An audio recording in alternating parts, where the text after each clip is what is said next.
بسم اللہ الرحمن الرحیم۔ السلام علیکم۔ انشاءاللہ آج کے سبق میں ہم علم تجوید کے ثمرات اور نتائج کیا ہیں یہ سیکھیں گے، اور دوسرا علم تجوید کی فضیلتیں کیا ہیں انشاءاللہ ان دو ٹاپکس کے اوپر ڈسکس کریں گے۔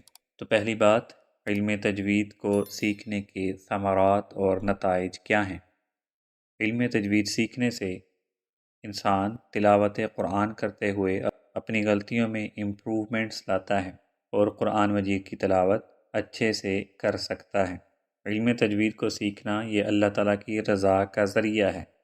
جب قرآن مجید کو صحیح طریقے سے سیکھنے کی دل کے اندر حرص پیدا ہوگی اور دل یہ چاہے گا کہ قرآن علم تجوید کو سیکھا جائے تاکہ اللہ تعالیٰ کی سب سے بڑی کتاب قرآن کی تلاوت اچھے طریقے سے کی جائے۔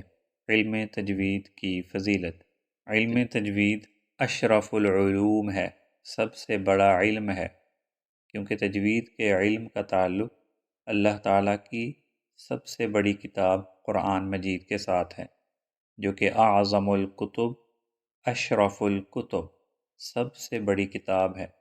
اور علم تجوید کو سیکھنے کا تعلق اور علم تجوید کا تعلق قرآن مجید کے ساتھ ہے۔ قرآن مجید کی سورہ فاطر کی آیت نمبر 34 کے اندر اللہ تعالیٰ فرماتے ہیں ثم اورثنا الكتاب الذين اصطفينا من عبادنا فمنهم ظالم لنفسه ومنهم مقتصد ومنهم سابق بالخيرات بإذن الله ذلك هو الفضل الكبير۔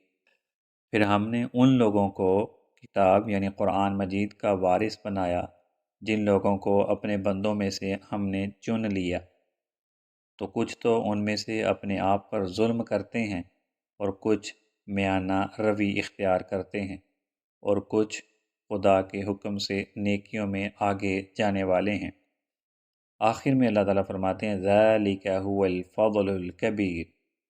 جن لوگوں کو اللہ تعالیٰ نے قرآن کو سیکھنے کے لیے چن لیا ہے، ان لوگوں کے لیے اللہ تعالیٰ فرماتے ہیں ذَلِكَ هُوَ الْفَضْلُ الْكَبِيرُ، یہ بہت بڑا اللہ تعالیٰ کا فضل ہے۔ حدیث کے اندر رسول اللہ صلی اللہ علیہ وسلم نے فرمایا خیرکم من تعلم القرآن وعلمہ، جو بندہ قرآن کو سیکھتا ہے پھر آگے لوگوں تک اس کو پہنچاتا ہے، لوگوں کو سکھاتا ہے۔ رسول اللہ صلی اللہ علیہ وسلم نے ایسے شخص کے لیے فرمایا وہ بندہ بہترین انسان ہے۔